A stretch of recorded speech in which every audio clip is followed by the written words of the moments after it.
character he's playing seems to have just taken over. Yes. I mean, just to add to that, perhaps it's also the kind of role you are given. I was given Mr. Koto, Baba Almasi, and the role I was playing was basically a rich, arrogant, ignorant, very business-oriented guy. Not too far from real life, yeah. Okay. Okay, no, I'm not. Sorry. Not to get you back. No. So on set and on our rehearsals, on the 2 years I was there, so this character that I was playing as Mr. Koto, the rich guy, the Mercedes guy, the guy who does not have a lot of time for his children, the guy whose relationship with the wife is on off because the guy is too busy, biashara. So that character, unfortunately, when you get off screen, you subconsciously also want to be that. Because at times, when you are, back days I used to have a drink occasionally, and I could go to a pub, and I could forget I'm actually now offset, and try to bulldoze around the people around me. Simply because I had my way. And that time you have not parked the Mercedes outside. No. But I'm saving some keys. You know, offset, when you have parked that Mercedes outside, yes, you can still bulldoze and it's fine. Yes. But on set, the Mercedes is there and this life is there. But outside, you know, you have, those things are not real. Yes. You know? So as you said correctly, at times it can even confuse you. Because don't forget, and we said it last week, at times when you're offset, you're on the streets, you're walking, someone, instead of calling me Kiari, calls me Akoto. So I hesitate to turn because I'm walking, I'm offset. So, but then they shout, Baba Almasi. Yeah, yes. So when I turn, then I'm forced now to get my character to Baba Almasi because, so that I don't look like I'm ignoring that person. At times it can get a bit crazy. Like, for example, when it's my wife is having a conversation with me, and the way she's having a normal conversation, but me, I'm looking at her and I'm seeing Mama Almasi on set. Because perhaps Mama Almasi on set is nagging and harassing my life on set. But then here in off whatever, I'm looking at her, I'm like, sorry. Sorry, that's my wife, thank you. Yes, so that confusion, Jack, Arabron, how do you balance, how do you manage to now tell yourself, you know, this is, I'm at work, I'm at home. This is Alison, and this is my wife. Wow. Ow. Okay, now you see the way you have phrased it is... Let me use an example, if I may. I once did a stage play called Caligula. Caligula was the third of the 12 Roman emperors. And it is said he was the worst of the worst of the worst. And I must admit, when I played that character of Caligula, I really did my best to try and get his real character. I went into encyclopedias, I read history, I did everything I could to research on Caligula. Now, I must admit, there was a time I was at home. This is during rehearsals. We've not even started performing yet. In my life, my wife looked at me. She had this expression on her face. And she asked me, why are you behaving like that? And I was in shock. I was like, what have I done? Strange. And then she explained to me, I can't remember exactly what it was. And she told me, but you just did. And then, really? I said, oh, I'm sorry, that came from Caligula. You see, so like I'm trying to say, it's difficult sometimes to separate yourself from the character you're playing. This is a stage play. You really do need to stay in character until the whole play is over. You're going to do very many different performances. You have to hold the character. For TV or film, in film you'll shoot for what, 8 months? You have to hold your character for 8 months. But at the same time, you still have to be yourself. You understand? There'll be a period of time somewhere in there where you keep going back into the character you're acting by mistake. So yeah, that's what I can say. Now on my part, because that's what you asked, how do I handle the... I personally, this is what I try to do, but having learned over time, okay? It's not like I started from the very beginning. These days, what I do is, if it is TV or it is film, they say, cut, that's a wrap. Oh, that's a wrap. As I am taking off my wardrobe, as far as I'm concerned, I'm shedding my character. So by the time I've dressed into my home clothes, I am back to myself. That's the way I've developed it over the years. About others, I don't know. I'm not telling you my system works, because you'd have to talk to the others, but that's how I try, yes, yeah. I wonder how that goes with your families, because if you have children, Kiarie, then you have left Almasi and Joy at the studio, and now you have come to your own children. Remember, you were the rich dude Yes. who has these spoiled kids, maybe, and now your kids are here, and reality dawns. You know, don't they ever ask you like, "But you didn't do this to Almasi and Joy, and you're doing this"? Do they have expectations on you on the same? Yes, they do. Being kids. Yes, they do, because one, remember, even within the community and society, they're also out there. And when they're out there, the people, they're asking them, "Hey, I saw your dad on telly, and your dad was like this and like this." Then she goes like, "No, but at home, he's like this and like this." So you see, so partly it also confuses the kids a bit, because they want their daddy to be daddy. But then the daddy on TV is, and depending on the roles you play. I think Arabron played a role at Connor, the box, Connor, that was a very tough guy, a very bad guy, a bad guy role. So, well, so I'd also like to hear from him here how that very bad role he played in that film like Connor translated to his children back home. Because at times when you play such bad roles, so to speak, your children tend to also get confused about, I mean, I thought daddy was warm, daddy was, was like this. So it does get confusing. It does. It So does. your kids get influenced, and they also have expectations. When they see, imagine when they see you carry, expensive crepes, and you're buying all this for Joy, and then back home, I mean, you have carried nothing. Yeah. And you were like, "It is fine, I will buy you at the end of the month." They feel like I mean, or even you have encourage two them. dads. I mean, or even encouraging them, because now in real life, you encourage your children to play with everybody, to make friends with everybody, to respect everybody. But on set, like in my case those days, Baba Almasi Akoto was this guy who lived in an affluent neighborhood, who did not want anything to do with Baha and the ghetto. He wanted nothing to do with poor people Poor at all. people, ghetto. And so much so, I didn't also want my children to have any connect. So on set, for example, when Joy and Almasi would steal food to go and give The poor kids. the poor kids, I got confused on set, because I was wondering, you shouldn't. There's an umbilical cord. We are rich, they are poor. Now, back home. now, how do you reconcile that when your own children, they're asking you, "Hey, but Papa, you said sharing, that's what God loves, God encourages. But when you saw you on TV, Papa, you are angry." And you said this. And you said this. Jack, Alison and your wife, this Yes. is where I'm still on. Yes. There are times when people are acting and training and doing practices, they have to get away, away from home.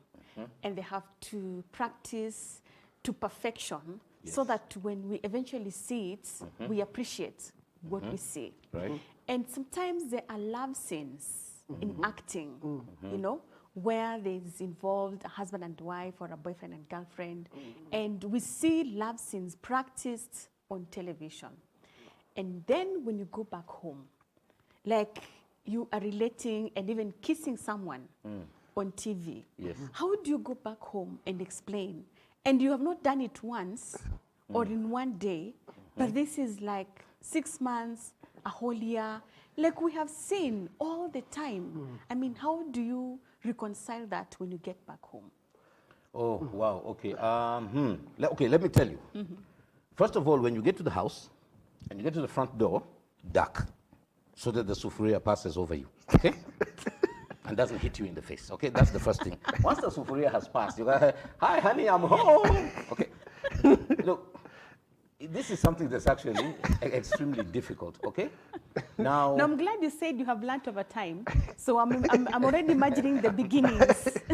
oh, the beginnings. I mean, I can give you a practical one if you like. Where I was sitting with my wife watching. There was a time there were these things called Amof movies, short 1 hour television movies. And yes, I did a character, and he actually falls for this lady. He's a judge, but he falls for a lady who, Mama Mboga, if you can say. So there reached a point where, when she did agree to his advances, of course, he kissed her. I mean, it was just a small peck, not what you'd call a kiss, but Just a peck. yeah. So I turned to. She was actually on this side, you know. So I turned to see her reaction and met with a slap. You know, okay, you know, you look back at the TV and you just continue watching like nothing happened, you know. And you think to yourself, "I'll explain what happened." You see, it's hard to say for sure exactly what do you do, what don't you do. You know, you just have to deal with the person each particular different day or each particular different occasion. You see? Now, that's the wife. The children, do you know what it feels like for the children to see their father kissing somebody else who is not their mother? They don't like that at all.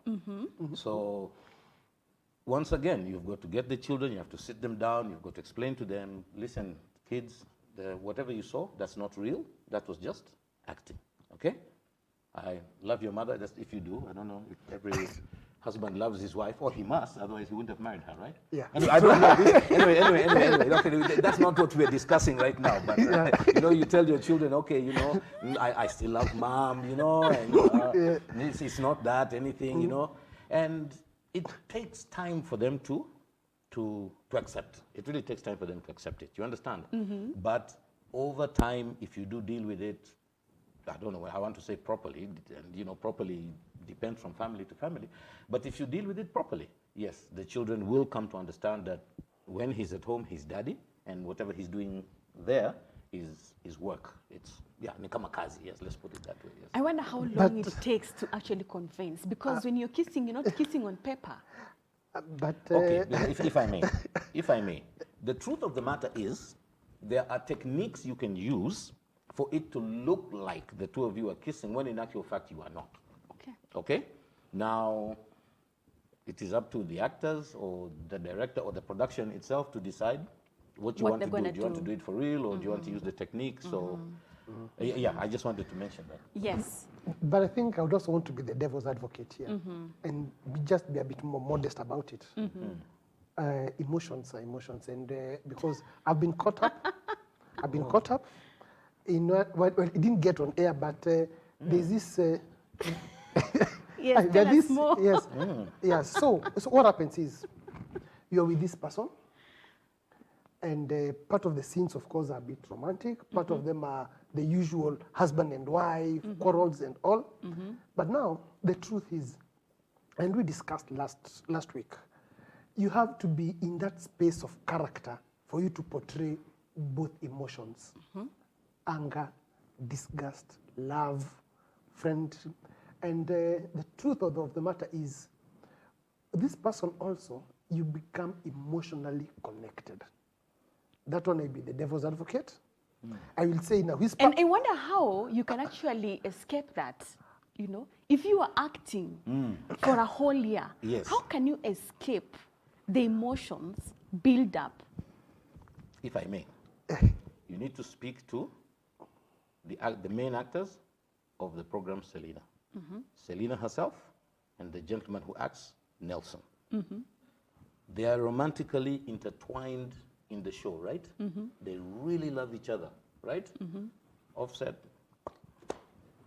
I don't know how they deal with it. The moment those two get offset, one goes that way, the other one goes that way.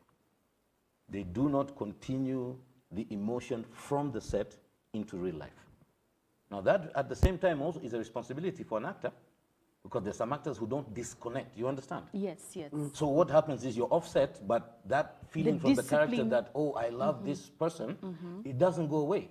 So you find somebody later on, you know, even offset, it was like, oh, no, so it's not mine.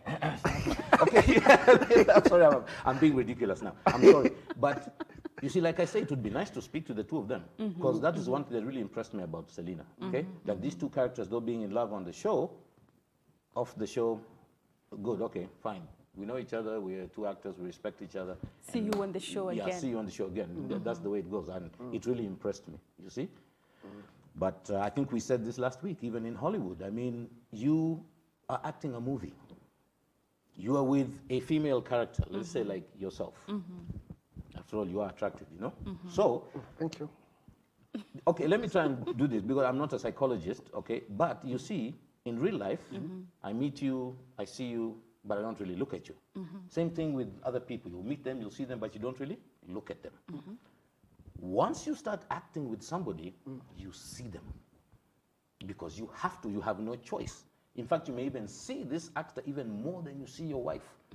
Because now you're looking at this person, you're looking for, okay, as I say, and then you start to notice certain things, like, oh, wow, she's got nice eyebrows. Now you're not noticing the character, you are noticing The person. Yes. And as time goes by, you notice other things, because you're actually looking now. You understand? Yeah. Once you start looking and you see something physically that you like, or you're already drawn. After that, then you start noticing certain characteristics about the real person that you start getting attracted to outside of the character. I really don't know what to say about this thing. It is something very psychological. It is difficult for the actors. It is difficult for the actors' families.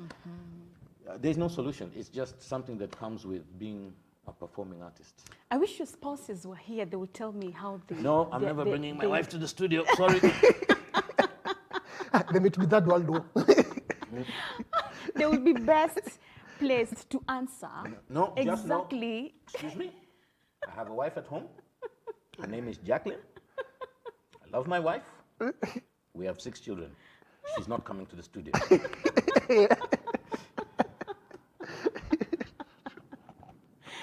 Let's talk about what happens to the viewer Yeah. when they view what you do. Some of them literally want to go and practice. You know, when people watch wrestling, they're usually told, don't try this at home. Right, yes. But what you act is reality. Like what you show people in the films and in the TV stations, that is reality of life. That is Yes, how life is. Yes. And you're actually just showing, you've just copy-pasted what happens and shown it to people. You know, someone like me who sits back and views and wonders, wow, that is how a wife should be treated. That is how a dad should behave. Now, that is a nice guy. That is a cool husband, you know. Then now I'm supposed to compare. And, you know, I like the scenario and example that you gave, that your wife was there. You know, it got into her. This is my husband Yes. kissing another wife. Yes. Hell out of you, you know. Yes. So me who is watching, I imagine that your spouse is there and she's reacting that way. How about me who is not receiving the love, who is not receiving the care, the children who are not receiving all these things, the goodies that the dad is bringing, how are they supposed to take it, because it actually gets into them too? Would you like to take that one? Partly, yes. Okay, you start. Yes, yes, let me start. One, I think for the viewer here, because the viewer connects with the characters they love on either TV, either film, even theater. Yes. In fact, some of the people in this, when you do the docus or even the Hollywood, part of the selling point is the character who is in those movies. There are ladies who can tell you they watch everything about Denzel Washington. Ask them why, they say, no, I don't mind about his character, he's just handsome. Okay. So to them, that's what sells to them. So for the viewer, that becomes a connecting point. I've got a case in point here. There's a matatu for Rongai, number 125. That matatu is called Money Heist. Like and the professor, the series, the Money Heist that was been there. Indeed, the driver and the conductor, they dress in those wardrobes of the series. So now those are viewers. They have not only internalized, but then they have taken up that They've made it a lifestyle. of it. There are people who tell you, you walk like Angelina Jones. Okay, then okay, so then how does Angelina Jones walk? You see, but then, so that statement means what? They have not only internalized the character, but then there's something in that character they would like to emulate. And it goes there back to family and relations. There are people who watch particular genres, like these family movies and all, and the reason they watch is that in their heart of hearts, or even it's a man, they would like to have that in their family. They would like to embrace that. One of the all-time sitcoms was called Seventh Heaven. It used to come back, way back. And Seventh When you Heaven... people were still young. Sorry, no comment, moving on. So that sitcom had some positive effects on some family. There was something about family unity and all. Around that time, there was another sitcom called Melrose Place. No. The one you said, seventh whatever, sitcom. Melrose Place was a series. Was a series. Yes. Okay, no, a series called Melrose Place. Everything about Melrose Place was what Arabron is trying to smile, had not to smile about now. It was more about... Yeah, thank you. So Melrose Place was basically what the lifestyle of Nairobi, or these flats, living in flats is. You've got 3 ladies, they live in 3 different flats, they've got boyfriends, they're cheating, all those, the shenanigans, their fights. And not so far from this place where we are now, there's a place called Melrose Place, around this corner, right now where we are. Yes. Yes. Wow. So that is where I'm getting to. That's how it affects the So society. so the viewer and the society and the viewer get intertwined. Okay. Arabron. Okay, this is what I would say. I'm going to take it from a performing perspective. Yes. Okay? Now, this is what I teach when I'm teaching actors or performers as a whole. When you are performing for one person. Doesn't matter whether 1 million people are watching, but you perform for only one person. And it doesn't matter who that person is, okay? Whether it's your wife, your daughter, your mpango wakando, your whoever, okay? So long as whatever you are portraying to that one person. Now, unfortunately, Kenyans have this habit of when somebody's giving them a statement, they're like, oh, okay. And they don't ask you why. Okay, so I'll ask it. Why? Because even in real life, whenever you are, even if you're talking to a group of people, when you're addressing this group of people, you will address one person. Yes. Okay? You'll not address the entire group. Why? It's almost like you are connecting with the person who you feel either most understands you or is most likely to agree with you or something like that. Okay? The other people are now reacting. What she's saying is nonsense. Kabisa. You understand? You cannot control how anybody else will feel about you. So when you are performing, you perform for one person so that each person, even if they're 1 million, gets you individually. Each person individually of that 1 million is just getting you as you. And whatever reaction they have to you, that's it, based on your character that you're playing. Some will like you, some will love you, some will hate you, some will wish you were dead. You understand? In real life, I'm not talking about act. No, in real life, you cannot determine how people will feel towards you. So even in performing arts, you do it for one person only because that is what life is about. You understand? Even if you have 6 children, when you're dealing with one child, you're dealing with? Even if 3 children come to you at the same time, you're like, wewe unataka? Okay, na wewe?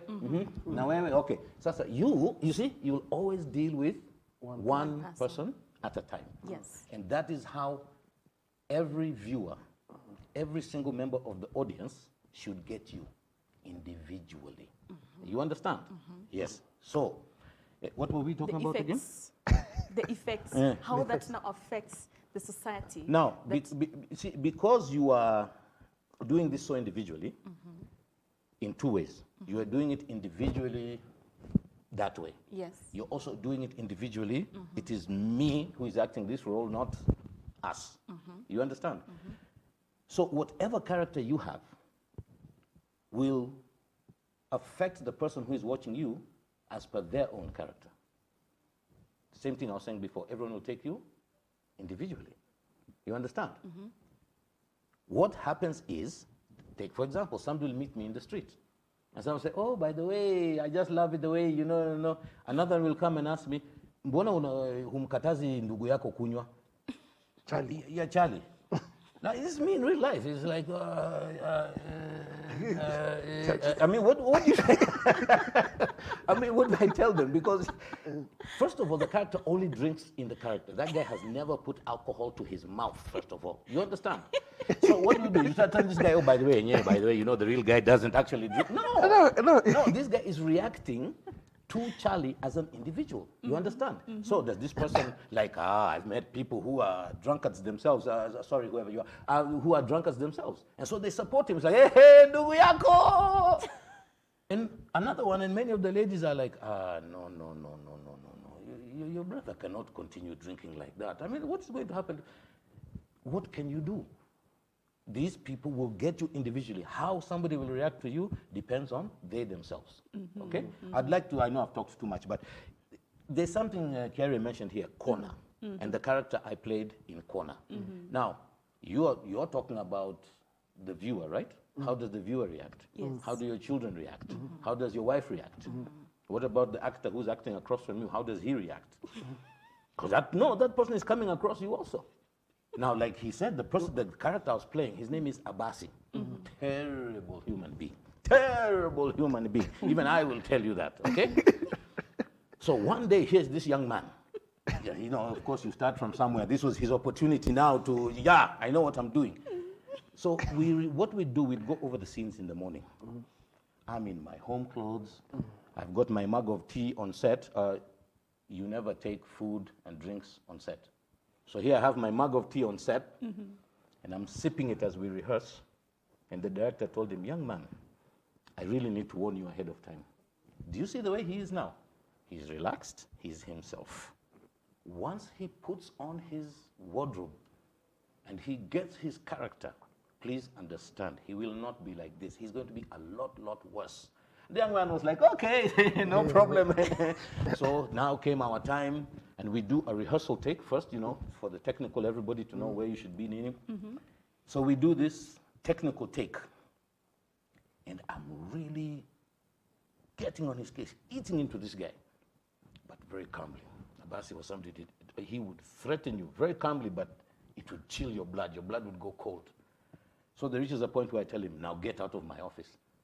Do you know the young man forgot that there's a door on the set? There's a technical area here. That guy just disappeared through the technical area.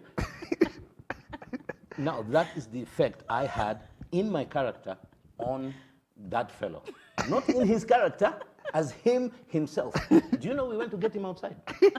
No, outside the studio. Man, you have to go to a studio door, open it, big, huge studio, and we found him outside. And he's being told, no, young man, come back. You haven't finished. He was like, no. So then you can actually imagine. You can now imagine how much that goes into the ordinary person who is watching this. I will just add to what Arabron. They actually want to practice it. They want to try it out and see. They actually also want. My case was very simple. I think I mentioned last week, I mentioned briefly, supermarket. I'm in a queue. I'm on checkout. The lady who is checking me out at the supermarket, I'm holding my trolley. She's lecturing me about my inability to take care of Joy and Almasi, and how I'm such a bad daddy, and you should love your wife more. In 10 minutes, I tell you, she had made a queue. She had made a backline queue, and 6 people ahead of me, they were now watching me. The focus was on me. In 3 minutes, I was described as bad. I was described as non-caring. I was described non-loving to my wife. So those people who perhaps viewed me there, even those who did not know that I am Baba Almasi, that and pull in the trolley and whatever, suddenly they said, yeah, but Nakweli, you, I mean, how do you treat your wife like that? I mean, no. So I think you're right on that when you say it cuts across many different people. You know, when you watch a robbery movie, for example, there are people who follow the steps and they go and execute the same, you know? Yes. That's what people do. And when Yep. you watch like a film like that, and even a TV show like that, you know, that's what people want to practice. That's what people want to feel at home, you know? When people are watching Mother-in-Law, Yes, they're yeah. like, oh, this mother, you This know, mo- Yes, this is yes, yes, how, this mother, no, she's so unbearable. Right. I can't live with her. And there are people also who want to practice. I'll try and see if I can be this mother-in-law. There was a case in January where a young man in Kiambu killed his family. His case is now in court. I think, and part of the reason Don't he tell said, me he's so... no, part of what he said was he watched a certain movie. Yes, certain, yes. certain movie. Like, there's a gentleman who Yes, killed yes, yes. So I'm just correlating to what you're saying. So for whatever it is about that movie he saw that made him commit a gruesome murder, you know, because even when he was picked, and he looked calm and relaxed. I'm just trying to add to that and say, I'm thinking about those effects. it's an to the effect by itself. society. Okay. Once again, I'm not a psychologist, but I would like to take the example of these children. It happens in the United States where some young man gets a gun, 16, 17 years old, comes, shoots up people in school, and people wonder, why did he do that? Okay, now this is just my opinion. He did it because he plays PlayStation too often. In PlayStation, you kill people, then they get up again. Okay? And you do it again, and they get up again. And you see? So this kid goes, gets a real gun with real ammunition, shoots all the students, and thinks that when he does this with the gun, He's Get good. out. they're going to get up again, but they don't, because it's real life. Yes. You understand? Same thing with the movies and TV, really. It's very difficult to get the viewer to be able to disconnect reality and fiction. It is only the actor who knows where the fiction ends and the reality begins. Now, you were talking about, okay, I don't like mentioning this, but you were talking about people seeing something and then doing what they saw. You know, there's something called radio theater. Yes. Sauti peke yake. You only hear these people's voices and some sound effects. Now, many years back, when there was still radio theater at English service of VOK, KBC, you know, sisi wengine tulianza na VOK. You see, there's somebody who brought a script. Now, it was about a bank robbery. And this bank robbery happened in a particular way. Now, I would like to think and hope that we, the actors, portrayed it so realistically that a little while later, a robbery was actually committed where a bank was robbed using the exact same sequence as our radio theater. So it happens. People see something, they realize, oh, that can actually happen, and they do it. Oh my God. Oh yes, oh yes. Do you need to get someone to go back after all this and say, don't try this at home? It's very difficult to tell somebody who's seen. You see, the thing is, how do you tell somebody, don't try this at home, and it's a portrayal of the reality of life? So you're telling somebody, okay, here, I'm showing you the reality of life, but then again, don't go do it at home, okay? What? What? But you said it's the reality of life, so why wouldn't I? I don't know if you understand where the confusion, the contradiction comes in. You can't tell people don't do this at home. I do understand that it's so difficult to hold back and not to try, especially if it is something you have aspired to do. Yes. You know? But then how do we solve or deal with such effects? No, that one. That's a bit difficult because Wow, that one is beyond me, to be very honest. That's difficult. But I think one of the key areas that Arabron mentioned here is about, let's say, the radio theater, and aligned to it also the drama. You know, even I think it was also on VOK and also TV. There used to be drama, the school set books drama. I think also when we start also bringing in more people from an early age and normalize the whole drama and acting early, I think that would be, I would say, part of a solution. Because to me, I'm also thinking there has been also a disconnect. What you mentioned about the PlayStations and all, it's a vacuum, it's a gap that has been stepped in where many years back, we used to listen to the radio theaters, We used to have dramas. We used to have reenactment of That we don't have textbooks now. that now we don't have. Yeah. Then we also used to have what was called a reading culture. Reading culture, nini. No, not this. You For don't- read yeah. for exams. Yeah, If you don't have exams, yeah, you don't so, have. so novels, and just even reading novels, just reading culture. Reading culture, you could just get a novel.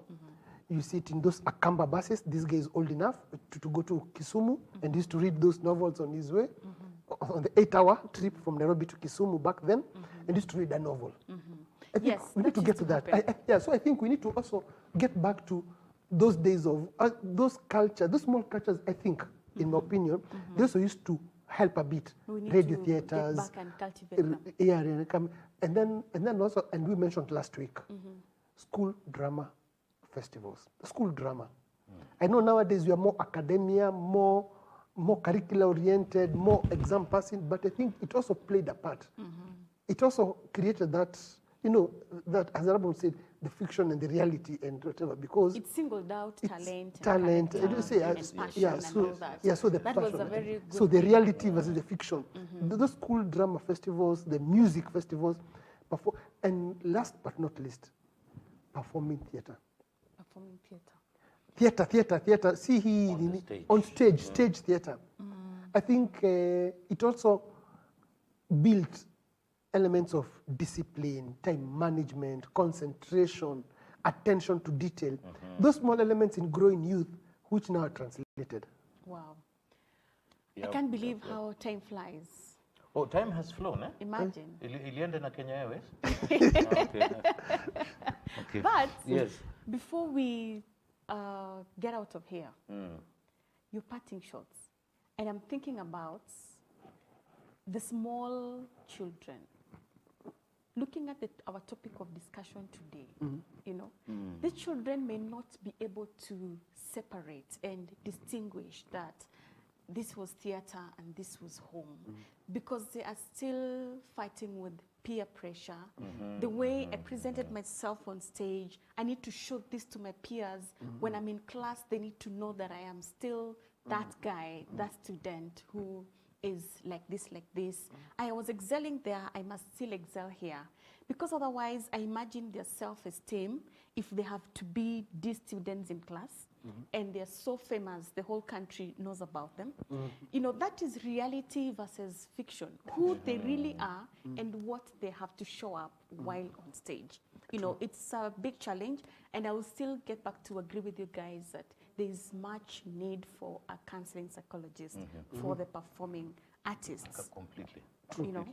True. Even in your financials, the way you get a boom and quickly you want to get a Mercedes and you have no way of maintenance just to show the public. And so when you quit acting, my friend, we are seeing you all over in social media the way you're broke, and it's not fun at all. Yes. I will take your parting shots.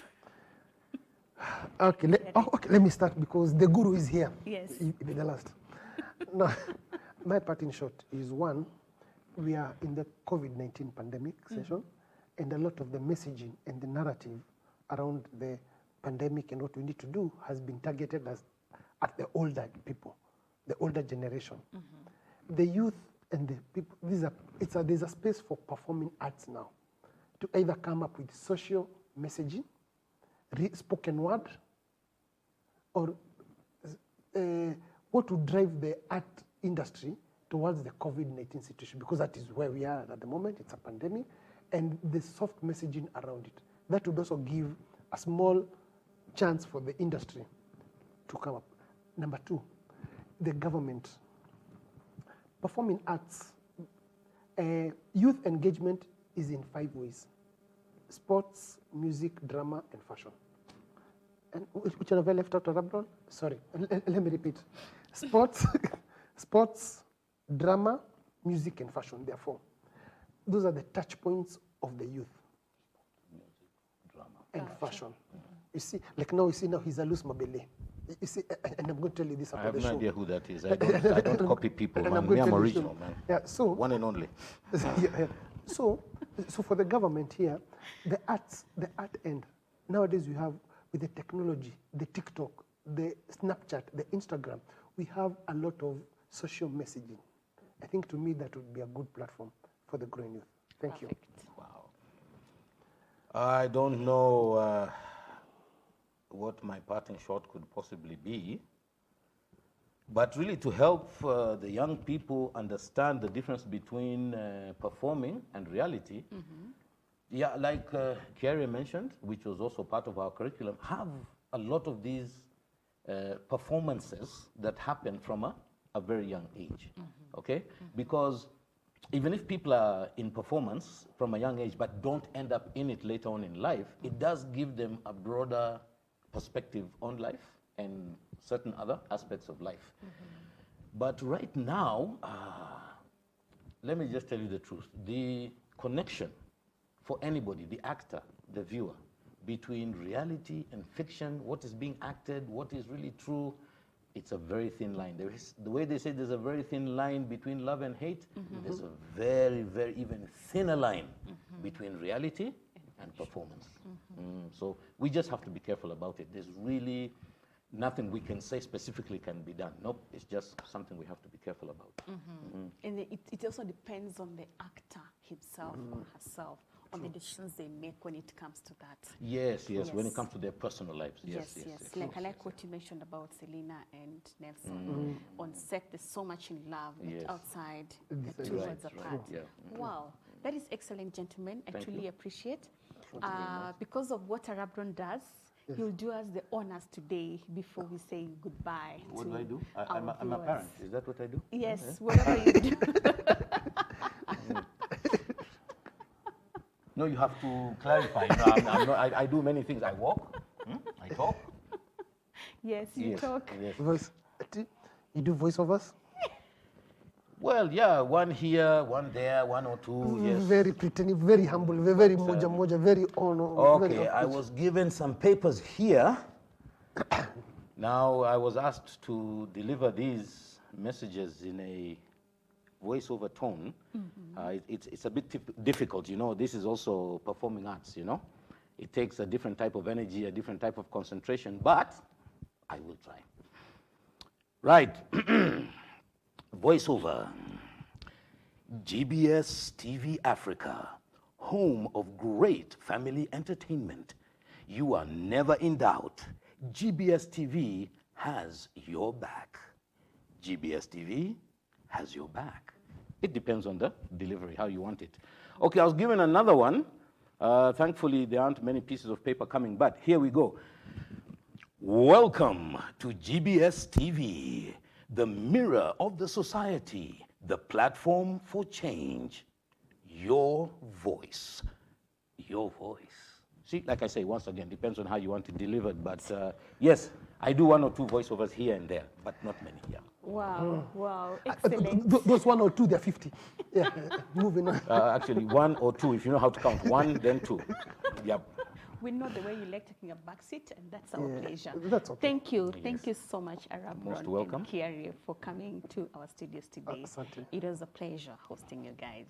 Thank you. Thank you also, viewer, for watching us, and especially that you were entertained by these guys. I am so happy that you were there watching us. See you next time. My name is Betty. I have been your host.